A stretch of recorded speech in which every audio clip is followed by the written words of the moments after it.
Ladies and gentlemen, welcome back to the new edition of the Business of Music podcast, brought to you by...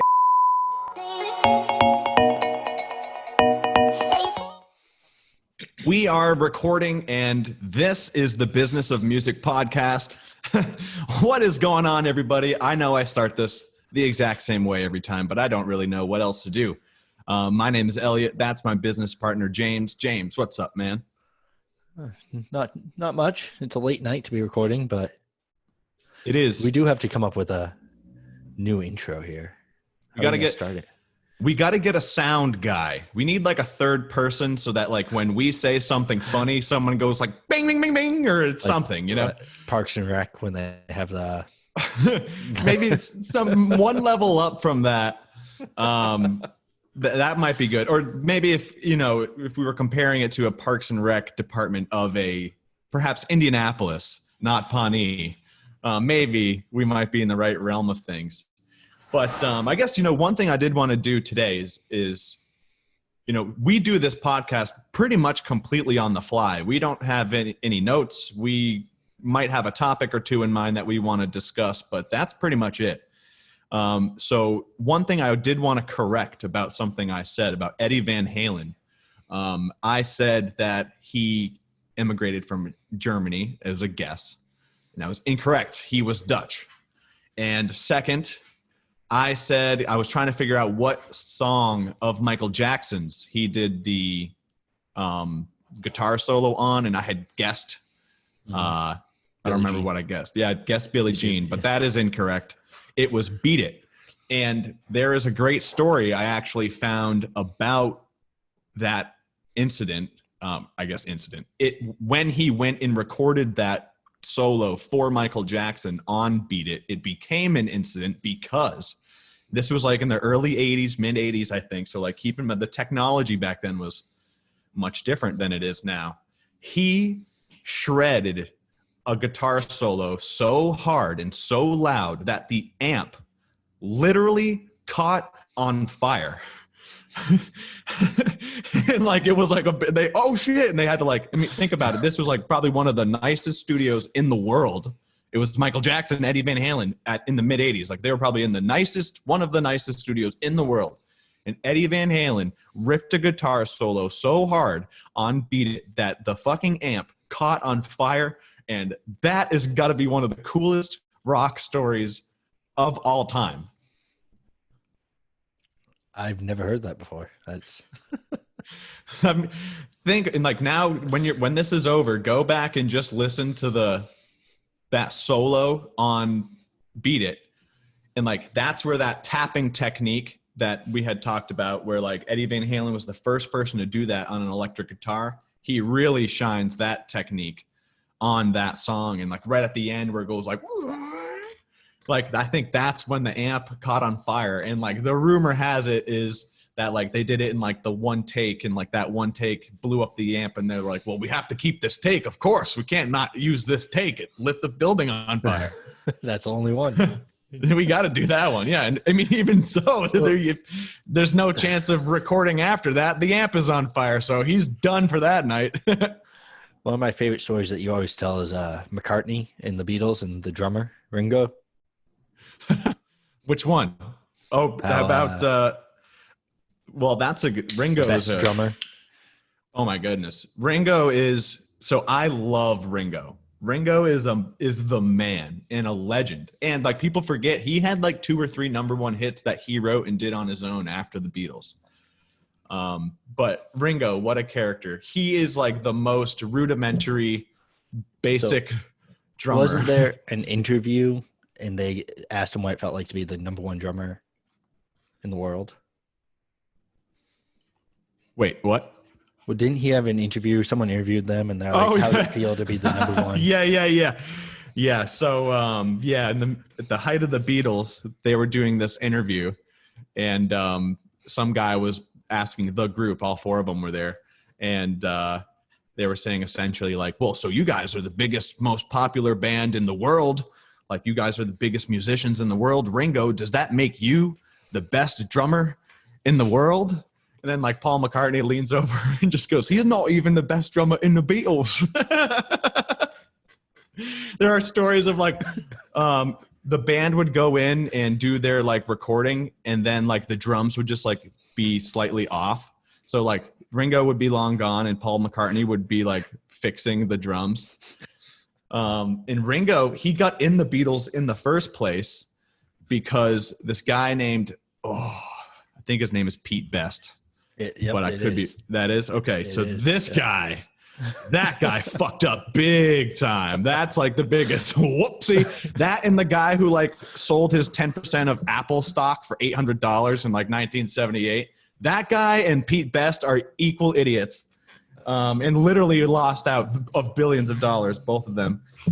And Pete Best missed a couple practices or something, and then they knew Ringo from this. He was in a band that was also playing like at, they would play there all the time at this place in Liverpool or something. And Ringo was like 2 years older than Paul and John, but they knew him and they were like, well, he's funny. We like him. I bet he can fill in. And so they asked him to fill in and they really liked it. Like right away, they're kind of like, hey, this guy gets it. Like he clicks.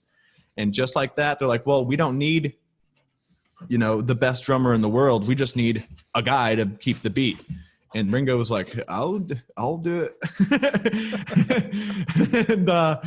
And so Pete Best really fucked up because I'm telling you, like a 17-year-old kid who had been playing drums for 4 or 5 years could probably play like 80 or 90% of the Beatles songs now. And granted, like a lot of what they did at the time was new. So like he gets points for making it work and it being new. But like in terms of drumming technique, the Beatles of their entire discography literally had one drum solo, and it was on like the last song they ever did, and it was called The End. And I think later on they put together Let It Be, but the album Let It Be, but it wasn't really meant to be that album, but they ended up breaking up, so they kind of put it together after. But one of the last songs the Beatles ever recorded together was The End. And then, so imagine they're all like, you know what? This is literally, this is coming to an end. Ringo, you know what, man? We haven't given you any solos. Well, let's give them one right here. And it's just like, it's really good, but so in terms of drum technique and that's not what the Beatles did. The Beatles weren't the Who. They didn't need to have an amazing guitar solo and some amazing drum thing to get people to tune in. They were different. Mm-hmm. But yeah, so that is a funny story about Ringo and Eddie Van Halen. And Pete Best, let's not forget Pete Best fucked up royally by missing a rehearsal. Guys, so musicians, don't skip the little gigs, because the little gigs could lead to humongous opportunities. And not go. If you are Pete Best, what do you think he ended up doing? Like selling insurance in Montana or something? Like he made I made $120K a year. I was doing all right. Yep. But the $4 billion I would have had in my pocket for being part of the Beatles and doing the most rudimentary drums ever, that would have been nice. Like maybe he started his own band. He's still performing. Covers Beatles songs in Montana. It's like that Uber driver we had in LA that one time who dressed up as a Beatle and did cover songs. That right. Pete Best could do that. He could just be one of those guys. Maybe the band is Pete and the Best. And they're just doing like he dresses up like Ringo. Right, from Sgt. Pepper's. Well, and I like that clip on Facebook on Family Guy. They go to one of their cutscenes is like the Beatles, and Paul, John, and George are like down in a basement or something, and Ringo comes running down, and he's like, guys, I wrote a song. I finally wrote a song. And then they're all like being kind of like condescending and like, oh, nice, Ringo. You finally wrote one. Look, here, we're going to put it right on the fridge. And they put it on the fridge for him. And he's like, yeah. But like, man, more props to Ringo because he never let it bother him. And he was like, they picked me, man. Word, I'm in. I'll take the money. Yep. What else we have going on?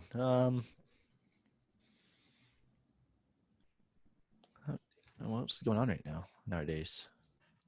We just talked, Well, so I feel like we just talked. So this is kind of a special episode, and the reason we're doing this on a late night here is because our guest is on the West Coast, and I think he's a really interesting guest. His name is Aaron Mattis, and he is an audio engineer. I was thinking today of how I wanted to like phrase who he is, because audio engineers it's not the sexy job, right? No casual listener knows who you are.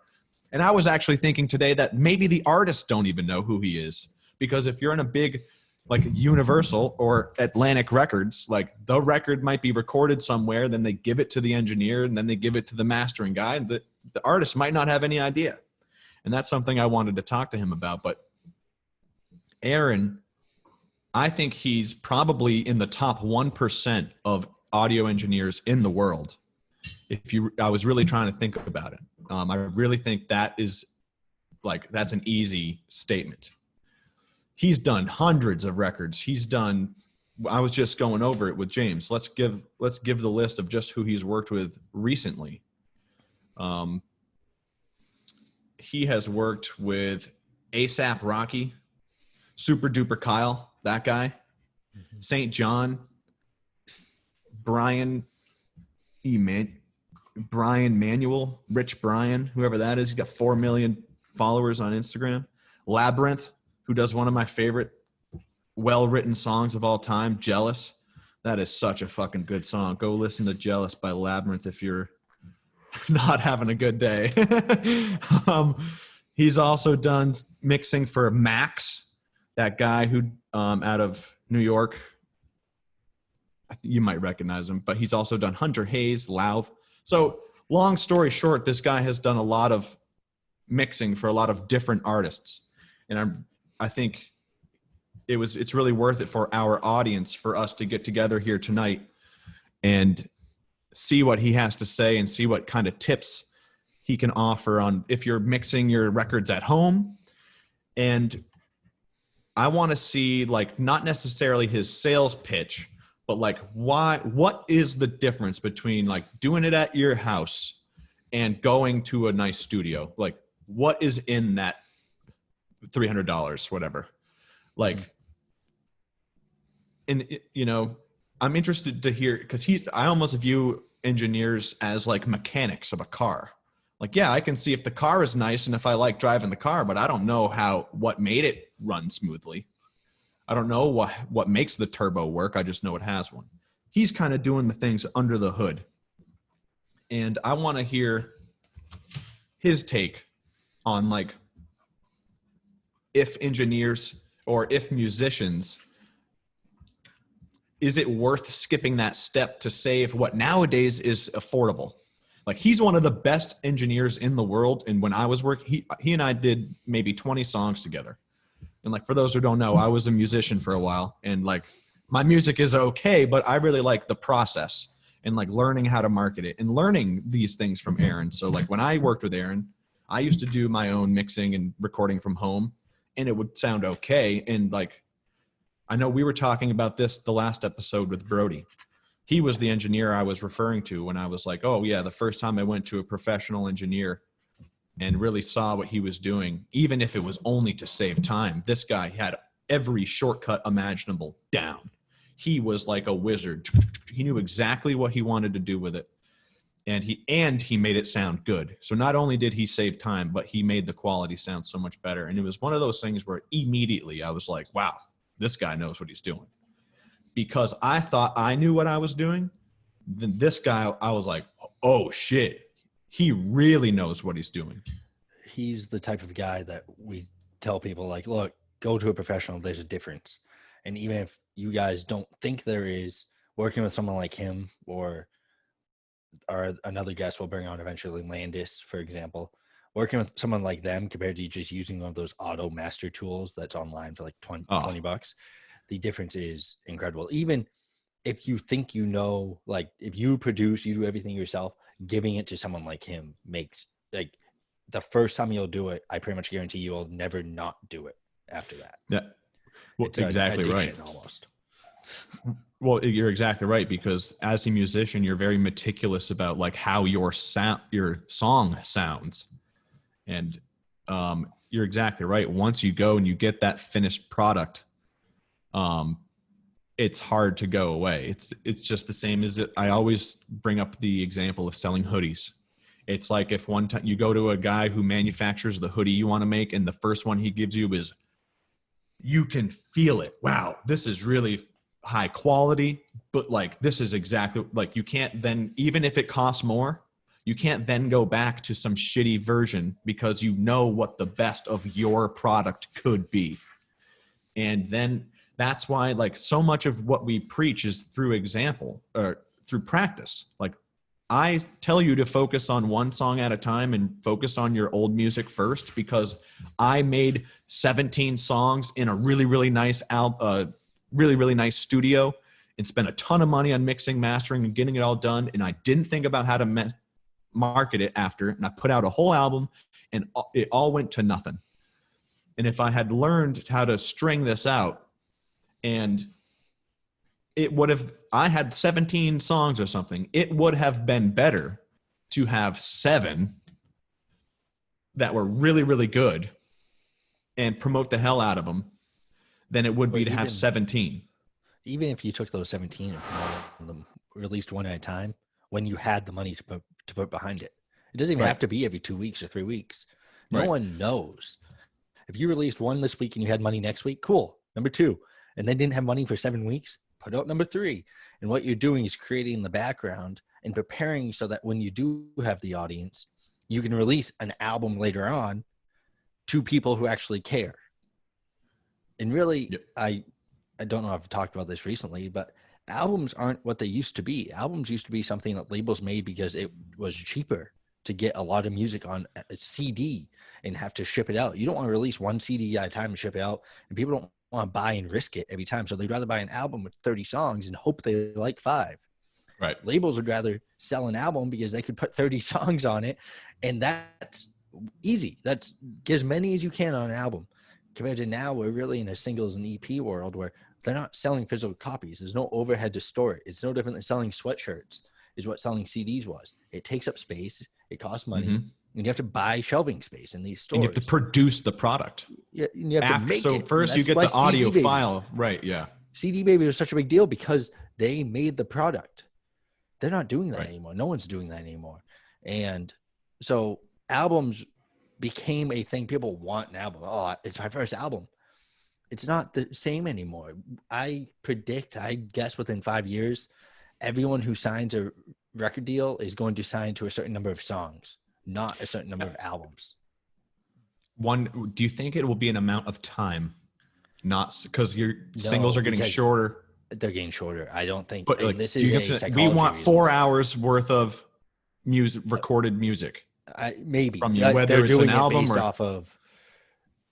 Because the issue with that is, okay, I'm gonna make a song like Pink Floyd, the medley. Yeah, right. There you go. I've got 4 hours of music right there. What they're going to do is it's going to be a number of songs in total. They're not going to, and obviously they have final say in terms of when you release, how many you release at once, stuff like that. There will be a requirement on albums, but it's not going to be like it is now. Right now, albums, they pretty much have minimums. Everyone signs these deals and like, nope, we need 20 songs on album or 18 songs on album. It has to run for 2 hours and 30 minutes. 2 to 2.5, kind of like a movie. Yeah, it's got to be at least 90 minutes. These deals are like it's what we're going to see the industry go to is you're going to sign a deal. It's going to be 400 songs over the course of 5 years. If you don't hit it, it automatically extends to another 2 years or 3 years, and it's going to make you. It's very easy to rush an album out. It's a lot harder to rush out singles and get them approved. So. Right now, what you used to see is an album would have 1 or 2 hit songs, I'd say. So if you switch over to a singles world, you're not going to be able to rely on 1 or 2 hit songs because they're going to want something good every time. And labels are going to shift to that because they're going to get more value from these artists who sign than an album. Signing for 7 albums over the course of 5 years or 8 years is not much. Record labels make money, but they can make a lot more money requiring you to release 1 song every 2 months over the next course of 8 years with their final approval and budgeting everything, and it also costs less money. Clearing one song is a lot easier than clearing 20 to get it out. I wouldn't be surprised at time. I'm sure there's time requirements. There's time requirements now. It would be interesting. I bet you someone out there will have a contract that says, yep, 400 total minutes of released music. Mm-hmm. But it'll also say like it has to be at least this many songs too. That way it's not just here's 2 songs, 200 minutes apiece. Right. Yeah. Right. Well, and the thing like I want to wrap it back to is, as the independent artist, if you're caught between, okay, well, I can either like do 15 songs on my own, or I can do 8 and have somebody professional mix and master them, do that. I can almost guarantee that doing the 7 or 8 professionally will be more beneficial to you than having 15 done okay. And I think one last thing, even if you are a good engineer and you mix your stuff, it's valuable to have a third party, a third set of ears or a second set of ears do the mastering. Because just like writing an essay, you want to have somebody else proofread it, because you're just so used to your words and your voice that you might miss that little thing that somebody else, just because it's a different set of eyes, will see it right away. Yeah, and I would also say it costs money to be successful in the industry. And that's what we always say. People sign record labels because it costs money. Don't try to get 8 full songs mixed mastered with a video for each and a budget to promote each all up front. You'll never release your music. That's asking to save a lot of money. The reports are right now that record labels for a album average between, for a low end, $100,000 to $250,000 on a marketing budget to promote a full album. So if you're releasing an album, realize it's going to cost a lot of money to promote the whole thing. Even if you were trying to do it for $500 a song, it gets expensive, because an album, even at 10 songs, that's at $5,000 all of a sudden. So think about after making the songs. Yeah, just to market it. Right. So that's where Tony and I fucked up. Yeah, artists need to think about the full budget for a song includes marketing. It also includes mixing and mastering. Don't do it cheaply and then put a lot of money into marketing. Like make it's a full recipe, your business. That would be like hiring a cheap chef at a new restaurant and then marketing the hell out of it. It's not going to matter if you get them there once, because they're not coming back. Yep. Now that's perfect segue into what I wanted to say. Just like a business, your music, your goal should be, how do I get this person to listen twice, not once? How do I get this person to want to come and listen to me without seeing an advertisement? Mm-hmm. And even if you have an amazing marketing strategy and you can get eyes and ears on your product, if the product then isn't high quality. And the thing was, I always fucked up because I was like, well, the lyrics are really, really good. The song, the idea of the song is really good. The mastering, it doesn't matter, because the song will carry it. Nope. Like if Bohemian Rhapsody was recorded on an iPhone, you'd be like, what the fuck is this? Right? But it's cool in the headphones, and that might not be the best example, but you get the idea. And I would love to hear Aaron's take on this, because I'm sure he would agree. It's better to have 3 or 4 really, really, really great sounding songs than it is to have 30 songs that sound okay or decent. We can ask him. Well, so what we're going to do is we're going to take a little break. We're going to get a word from Songflower, and then we're going to come back and have Aaron Mattis, the engineer, top 1% engineer, my guest in the world. We'll see what he says right after this. So, dude, how you doing? Good. Just, yeah. They getting started now. Getting your day started. Yep. That's right. Yeah, I like that. You have yeah, like the work schedule of a vampire. yeah. I do, man. I'll be sleeping. I'll get up before noon usually, and I'm working all night till the sun come up. But it's all right. Imagine coming back to the East Coast now. Be up at like I'm 3 not p.m. trying and to. Yeah, exactly. Yeah. You guys in? Where you guys at now? I'm in Florida, and Oh, he's okay. in Charlotte, North Carolina. I like Okay. how I just say Florida. The whole fucking state of Florida. I'm in Florida. The whole state. I like it. The whole state. Yeah, and It's been a while. I haven't I seen. had to get out of the Northeast and get out of the cold and come down to Carolina here, at least for a little Yeah, bit. I feel you. When, I can't deal with when the did you cold, send man. it out to California? It was January 2019. It's almost 2 years. That's right. Okay. And okay, so well, we've been obviously you weren't with us before. We've been talking here for a little bit, and I've been kind of prefacing, who you are. And what I said was, I think that I'm very comfortable saying that you are you're an engineer who's in the top 1% of their field. Would you agree with that? Like, I mean, think about it, break it down. Because I mean, and I was given a list here just on your Instagram. I saw like you had posted a couple pictures of like, who I've worked with recently. And there was like ASAP Rocky, Hunter Hayes, like, Kyle, like the super duper Kyle, like lots of artists. So what I wanted to do was just give you a chance to kind of tell us like a little bit about you and what it is you do and where you do it. So that I think so we can help our audience kind of understand, what makes a good engineer. Why is it worth paying for a good one?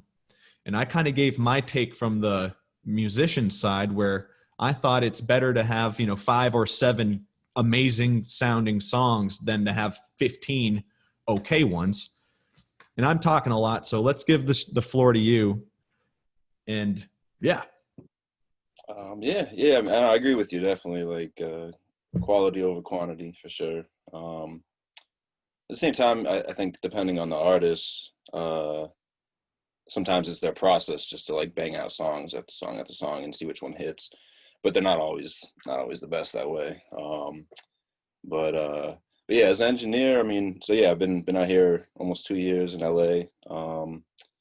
It was a little bit of a hard start, making a move from Boston after, being very comfortable there and making decent money, engineering. But I wanted to progress a little more, and felt like I was hitting the ceiling in Boston. So I had to come out here and just kind of, take a backward step to move forward a little bit. And so yeah, it was a little, rough start at first, but made it through. And yeah, I got hired at Atlantic and Warner, and that just like opened doors for everything. I met a lot of artists, a lot of A&Rs, a lot of producers, and yeah, it kind of just moved on to being able to mix a lot of great records. And yeah, so I guess as an engineer though, as a mixer at least, I've learned a lot over the years and to get to where I'm at. And I think the best thing I've learned is, when to use specific techniques or whatever. You don't always need to throw everything at the song, every little trick up your sleeve. I think an experienced engineer knows when to use this or when to not use this kind of thing. So yeah, I mean, well, I think that's a really key point, because we were talking to a producer the other day, and they made a great point about like it very similar. Some producers want to throw the kitchen sink at a beat to show, look at everything I can do. And I think some producers and maybe some engineers in the same way kind of lose sight that it's, whether you like it or not, it's about the artist. And like you've got to make the artist shine. Mm-hmm. Now, are there times where, what is it like for you when an artist is dead set on wanting to do something that just like isn't the right thing to do? And like, at what point do you just kind of say, all right, if that's what you want, sure, here you go, boop, boop.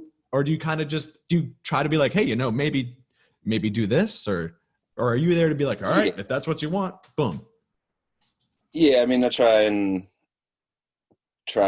let them know if there's a better way to do it, and even giving them some options.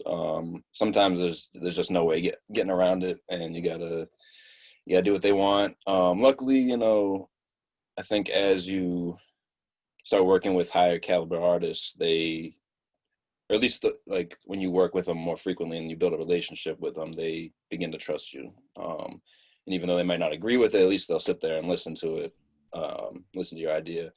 And sometimes you just gotta like trick them and do something. Yeah, right. A little psychology and like a little magic sure. trick I definitely on feel them. like a psychologist in the studio sometimes, and give them something that's they think's the same, or I don't know. It can be tricky, so it kind of depends on the situation. So it's almost like a little Jedi mind trick of like Inception. Make them think that they thought of it, and you're like, yes, that's right. No echo there. Exactly. Yeah. So yeah, it's So, interesting, like trying to working with different artists and the A&Rs and the producers, because they all want their say in it. So like knowing just when to like, or, not come at them directly with your idea. Sometimes kind of come at them sideways. When it's going to be better this way. Just give them the options. So right. yeah. Well, and you said something so key is like the relationship with the person, like client number one and client number two. Client number one, you might be able to say, hey, dude, you're being an idiot. Let's do it this way. Client number two, you might need to caress a lot more. Yeah. So when you are meeting somebody new or like starting to work with a new artist or producer or whatever, how quickly can you tell if there is going to be a good fit? Or how quickly is it where you're like, oh, this is going to feel like a job today? Usually once you get started, yeah, at least for me, I can tell, just cause I've been doing it for a while. So, I can kind of tell, like, I'm very confident in my skills. So that's not going to get in the way of our relationship, as an engineer artist. So it's really just more of a vibe thing. And some people are just easier to work with. Some people really want to know or really want things to be their way. And I mean, I think that's another skill as an engineer is when you can see that. So sometimes I feel like I can go in and, especially on recording sessions, and I can give a lot of feedback and almost be a producer on the song and really like guide them through things. And sometimes you just gotta know when to shut the fuck up and chill and let them do their own thing. And sometimes it's somewhere in the middle. And that really just comes with experience and kind of being able to read people a little bit and read the situation. But ultimately, I'm trying to set the best vibe for the artist. So if that means I'm very interactive and working with them, cool. If that means I'm just sitting there running Pro Tools and just operating, that's cool too. So it's a customer service industry as an engineer. So it's really about the artist and, best way to get the right vibe or the right vibe for the song. So however that is to do it, you got to do it that way. Yeah. Understand what they need, maybe anticipate their needs before them. We work with a lot of up and coming artists, obviously, who aren't signed to labels and don't have all the tools like you have. When would you say is a good time? When does someone need to think about hiring someone in your role? I mean, a good engineer is definitely going to help your song. Sonic wise, it'll kind of, I feel like it'll make the difference between an amateur sounding album and a pro sounding album. With that being said, nowadays we have the tools. You can do stuff at home. So, if you have a good ear and you know how to kind of tweak things the right way, like, you can absolutely do it yourself. The other side of that, I feel like, I've told artists this for years, you as the artist, you've been living with this beat and writing vocals to it for, I don't know, a week, a month, 2 months, 6 months, however long. So you have a very like intimate relationship with this song. Me as the engineer, I'm coming in and probably never heard this before. So I can kind of take an outside look at the overall song and get a whole different perspective from it. And think of ideas possibly that you wouldn't have thought of because you've been living with this for so long. And, it's fresh to me. And even songs that I've recorded and then also have to mix, I try and leave a lot of space in between the recording and the mixing, if that's possible, because I don't want to get too stuck in the song. The more I hear it, the more used to it I am. Because that first listen is always, you come up with all these ideas and you don't want to lose that. So you got to try and separate that. So that can be a little tricky. I think I'm going off topic, but with the question, but yeah, no, I think having an engineer can be very helpful, for mixing and for recording. I mean, even for recording, like if you know how to record yourself, that's great, and save the money for sure. But you're also doing two jobs at once, and you can't necessarily always focus on the performance of your music. So sometimes even hiring an engineer, just so that you can be creative and not have to think of any of the technical stuff, is very helpful. Well, I think you're totally right. And I think, so from the musician perspective, back in the day when before you and I started working together back in Boston, like I had a home studio and I was like, I considered myself an okay engineer, like until I met you. But so like, I was like in the business side of like my musician head, I was like, well, you know what? In the long run, it will probably benefit me more if I can like build a home studio, have some equipment, and learn how to do this on my own. And to a point, that was correct. But you mentioned something important, and what I didn't equate in my math, because I was only thinking dollars. I wasn't equating for time. And I might have spent 1 hour writing the song, hypothetically, and then maybe an hour recording it.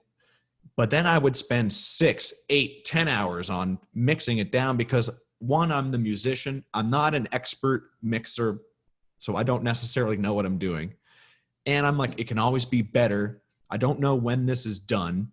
So in my head, the reason because you and I worked together on something like 20 songs, I bet.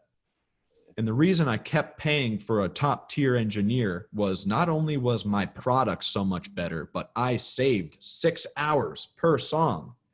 And if I value my time at X dollars, even $20 an hour, which would be like, if you're making decent money, $20 an hour isn't a lot. It's not nothing, but so if I value my time at $20 an hour and it takes me 6 hours to do like the mix, it's well worth, and I can only do it to a C+ level. It's way worth paying you like the 200 to get an A+ and save 6 hours. Cause maybe in that 6 hours, I could have written 2 more songs. Right. Exactly. And I think that's absolutely right. Yeah. Like, on the short run, you can save a lot of money by recording at home and all that. But like you said, I mean, even me as a mixer, like, I get to times where I'm like, I don't know, I can do more. But I also, with the experience, I've learned when, like, okay, this is where it needs to be. Like, adding more is just, you're fighting against yourself, at a certain point. Right. So yeah, absolutely. It saves time and all that, and money. Well, and I think just, yeah, it definitely is. And having the team, like, and also the networking, like now here we are, like, so like, and one of the things I had a question for you was, once you went to LA and you went to Atlantic, and you start working with bigger artists who probably have like a system in place already. So like sometimes like there might be like, and like NLE Choppa, I don't even know if I'm saying that name right. But like, right. So are there times where you are kind of just given a project on Pro Tools and someone says, hey, can you mix this? Like, are there big records or just good songs that you've been like, how many artists have you worked for that wouldn't know you? Like if they were, on the bus, like, oh, that's the guy who mixed my song, like, is there a lot of that? Or are you always kind of working with the artist? Can you elaborate a little bit on the differences of the relationships? Absolutely. As a mixer, like if you're just a freelance mixer, you are rarely meeting the artist. Choppa, I've been lucky to record him as well as mix him, so we built a very good relationship. And so we actually know each other, obviously. But a lot of the ASAP Rocky stuff I did, never met him. What else? Hunter Hayes, never met him. Did some stuff for LA Due, never met her. I even hit her up on IG one time, like, oh, I love working on your stuff. Never even heard back. She's like, who the fuck are you? Yeah, they don't know. Like, so you're really just hired as a mixer, and you might have a little bit of interaction with them, and if they're in town. I mean, that's the other thing is like they might be on the other side of the country or the other side of the world. So and especially with the major label stuff, you're not really dealing with the artists. You're dealing more with the A&Rs, sometimes the producers. So they have people. The artist doesn't care. They just listen to it and want to, hear if it sounds good or not. Now, do you prefer it one way or the other? I guess in some ways it might be nice to just kind of be like, hey, here, okay, I don't need to hear anything. I can sit and do this on my own time, and mix and master it. Here you go, done. I only have to deal with one person. Or do you prefer kind of being really in the mix and really having your hands, like when the hands on the project when they're making it? Kind of both. I mean, back when we used to work together in Boston, I used to, mix everything right there on the spot. And, that I feel like that forced me to move a little faster on the mix, which pros and cons to that. Now, since I'm sitting in my own studio mixing somebody's stuff without them here, I have a lot more free time, or not free time, but I have a lot more time to just spend as much time as I need on it. And there's the pros and cons with that as well. Obviously, you don't want to take too long, but I can also spend the time needed and not under these time constraints. When I first moved out here, I was just mixing. I hadn't done any recording sessions, or very few, and I started to miss being in the studio with the artists and being part of that creative process, and just felt antisocial, just stuck in my studio by myself all the time. I kind of like both. But when it comes to mixing, I do, at least the beginning of the mix, I like to, do on my own, because there's a lot of like cleanup stuff that might need to be done. Things that I just don't need the artist there for. I'm just trying to like get the 808 to sit right, and they're like, why do the vocals not sound right? I haven't even gotten to that yet, So sometimes it's more beneficial not to have the artist there, at least for part of it. And that's how I work with Choppa. I record them, I do a rough mix, right there on the spot.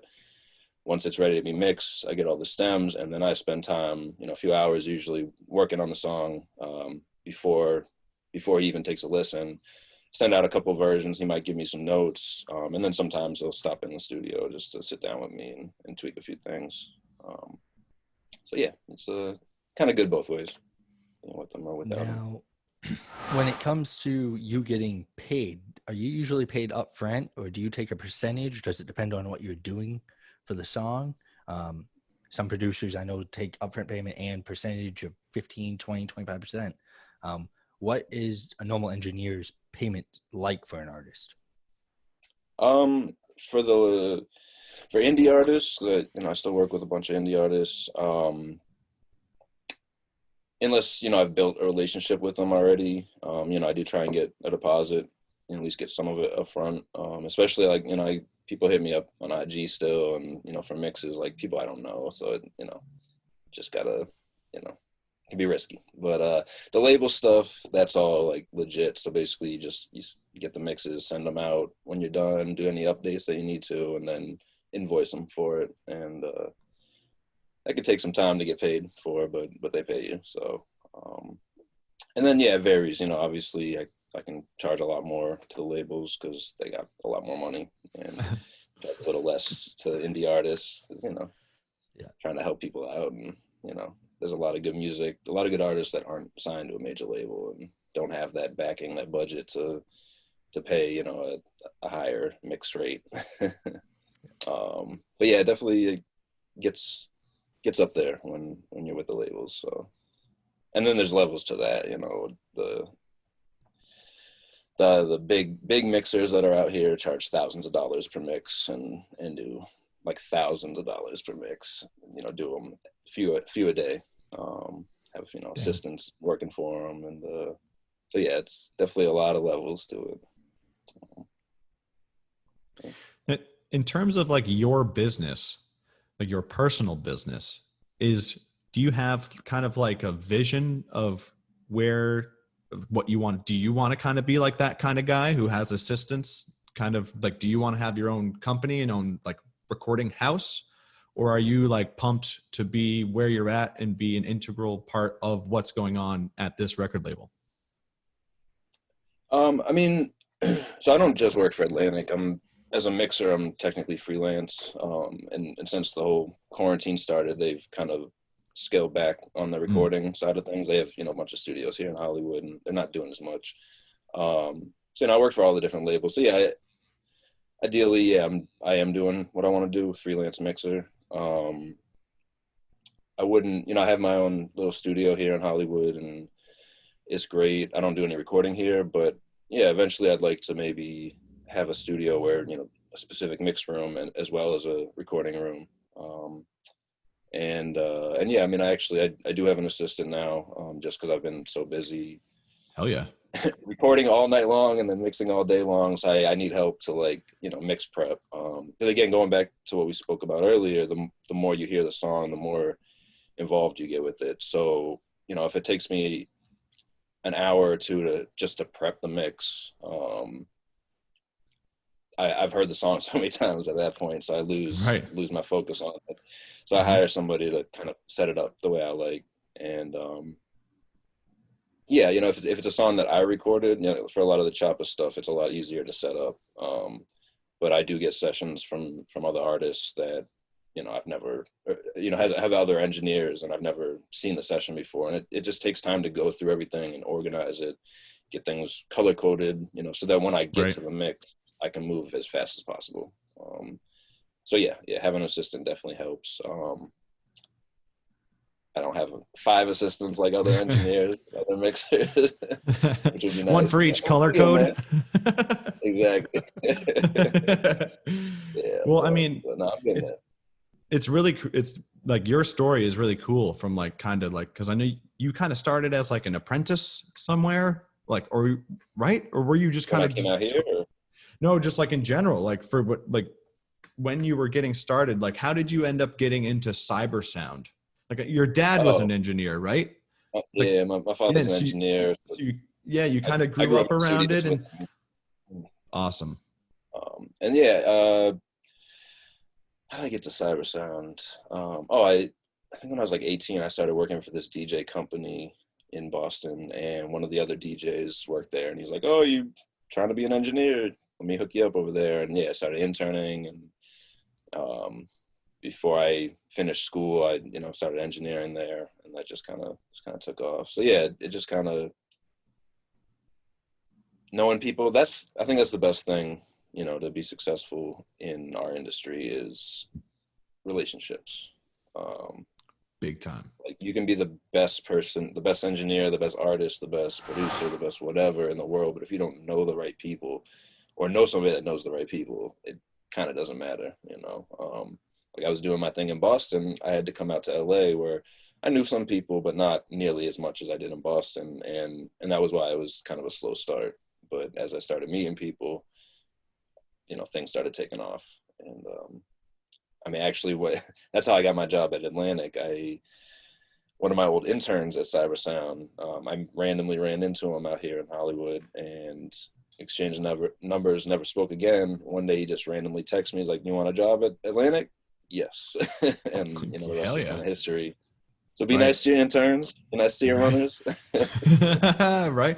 Well, and that's a good situation for him because he probably looked good, right? He was like, oh, wait a minute, I might have an opportunity to look good to Atlantic because I can plug this guy in. He's like, shit, I know somebody who's really good who's out here. So that's not you exactly right. Well, I mean, it's really cool and to see like how far you've taken kind of just something you saw your dad doing and like you were just around and like then you're like, wait a minute, I kind of have my own business here. Now, was there a point where you were like, this is what I'm going to do? Or was it kind of just like you grew up watching your dad do it and you just never even thought about it? You kind of just did it. Definitely wasn't trying to do what my father did. So you were a reluctant audio engineer. Yeah. Well, as a kid, yeah, I wasn't planning on doing the same thing as him. I've been playing music since I was like 5 years old. I always wanted to do something in music, but I think, throughout high school and, just after high school, I was more wanted to be a producer. And then I don't know, I just got into the studio and just fell in love with playing with all the toys on my own. And it just kind of went that way. I do a lot different music than my father. He does more jazz and classical, that type of stuff. I do more hip hop, pop, R&B stuff, more mainstream stuff. So yeah, it definitely wasn't trying to follow in his steps, but it just kind of happened that way. And that's cool. We get to talk shop a lot, and he's showed me things that he's learned over the last 25, 30 years engineering, and he hits me up sometimes and like, so Aaron, how do you use this auto-tune thing? It's like, yes, finally. What is this Pro Tools? Exactly.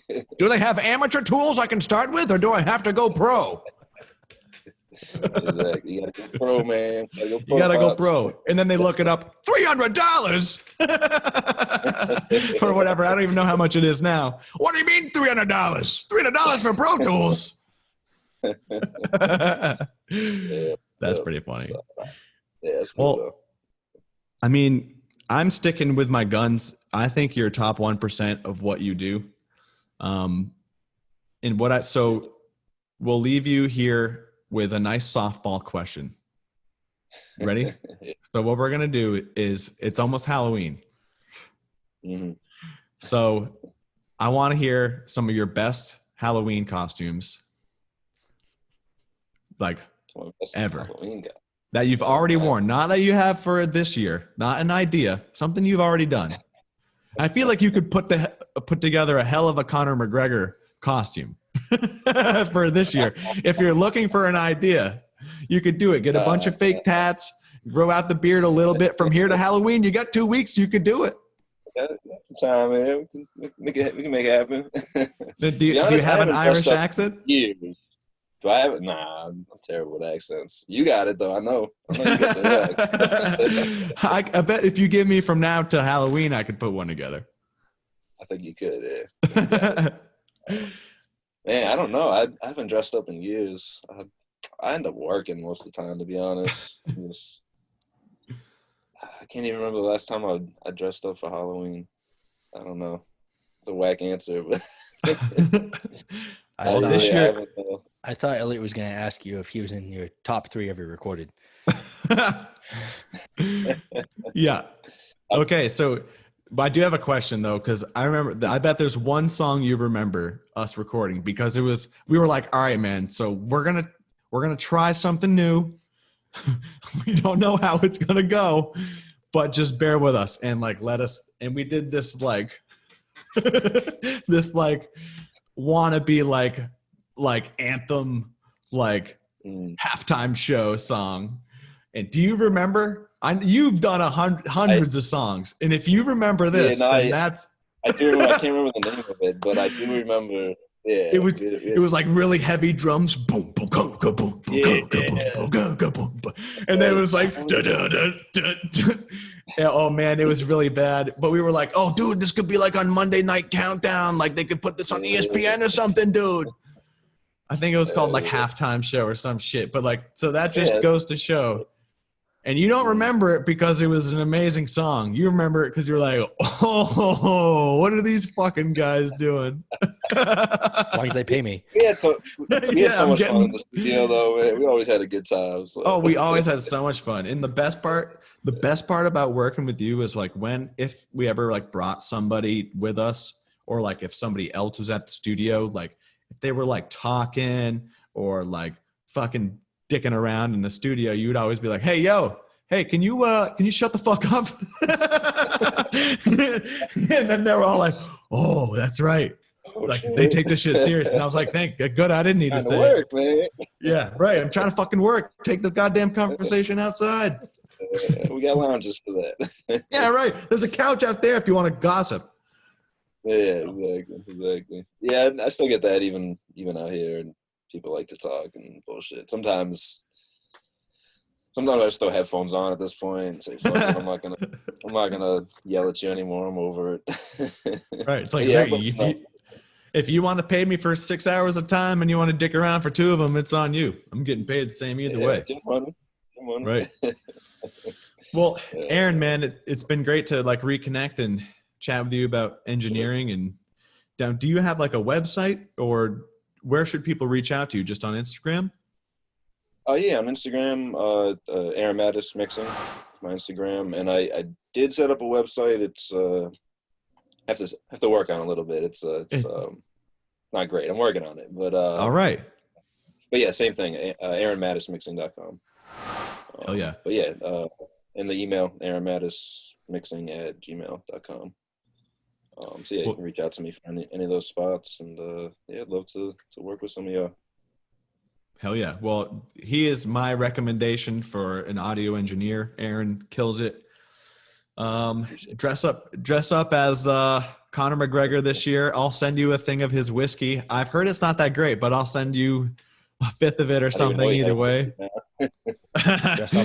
Dress up as when you work. Hold my accent, everything. Yeah. Do the accent when I'm working by myself. Do it. Pro Tools and Irish, Craig McGraw, whatever his name is, accent. Right. I think you've got some potential there, man. I'll try. Let me practice. I got a couple of weeks, right? You're right. You got 2 weeks. All right. Awesome, man. Well, thank you so much for your time, bro. Aaron Mattis Mixing on Instagram. Reach out to him if you're looking for one of the best engineers there are, whatever. But thank you so much for your time, man. Sure. Thanks for having me, guys. Appreciate it. My pleasure. We'll talk again soon. All right, for sure. I'll talk to you soon, man. Take care. Yeah. Well, yep. He's a great guy. And I think a good engineer has to be super meticulous and super into the details. And that is what makes him really good. On top of that is the speed in which he can do it. And the people he can put up with. Yes, I am sure that is a tricky scenario because a lot of artists will pay good money to go to a good studio, but that doesn't mean that they know what they're doing. And it must be tough to walk that line of being like, look, man, like you're trying to do this, but like it really should be this way. Because the thing is with like music, certain songs, like music has a natural flow. It's like almost like sometimes it's like math. Like if the math doesn't line up, the equation is wrong. And that's kind of where engineer meets producer, where it's like, no, we need to change the structure of this song, or we need to do that. Like mixing is just, oh, you've got this song down, it's recorded, let me mix it. He kind of does both, and he's really, really good at it. I think it's a good example of, is it worth getting, what does a good engineer entail? Is it worth it for me? I think if you're at the point where you kind of understand where your music business is at and you're looking to say, how can I take my product to the next level? If you aren't looking at a professional engineer, that might be the next way to go. Maybe the casual listener doesn't see the difference in the file, but people in the industry do.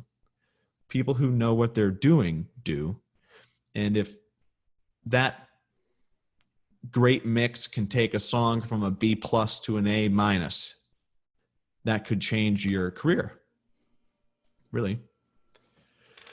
But all right, lots of talking from me again. What do you want to leave them with?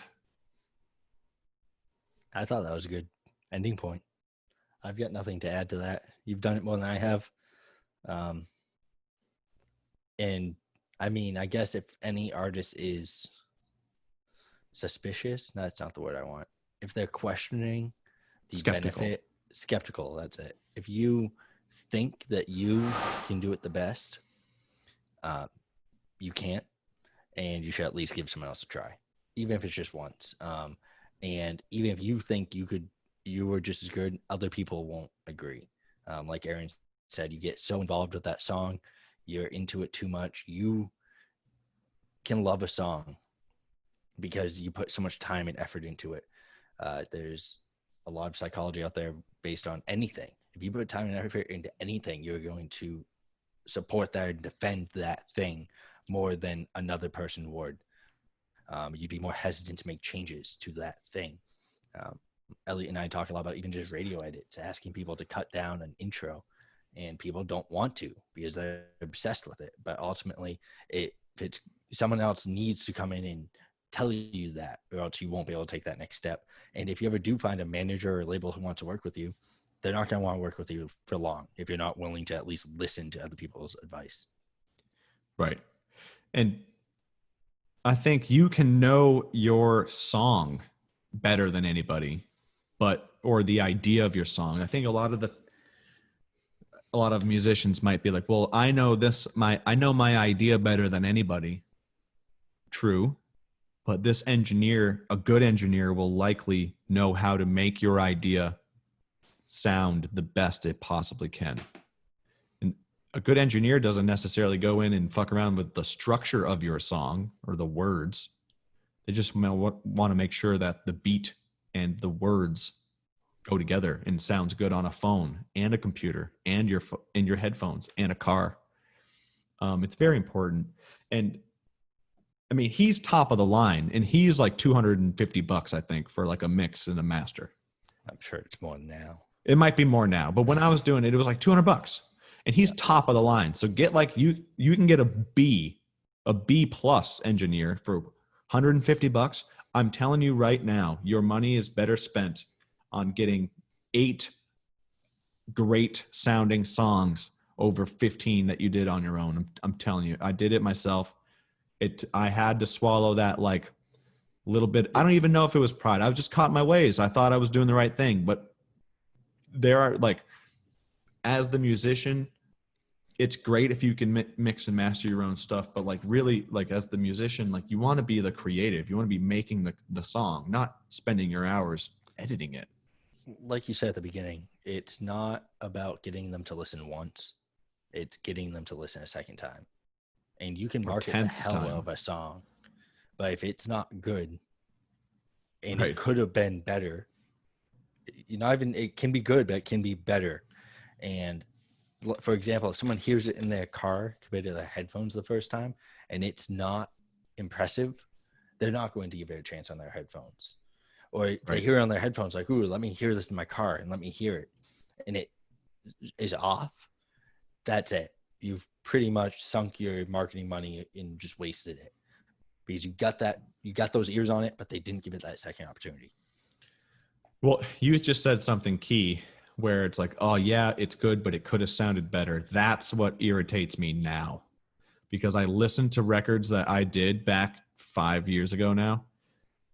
And knowing what I know now, I know they could have sounded so much better. And I wasn't thinking about, my fans, the people I have already, they don't care. They like me. They see the idea. I wasn't thinking of what if this song finds somebody in Chicago that doesn't know me for the very first time. What are they going to think?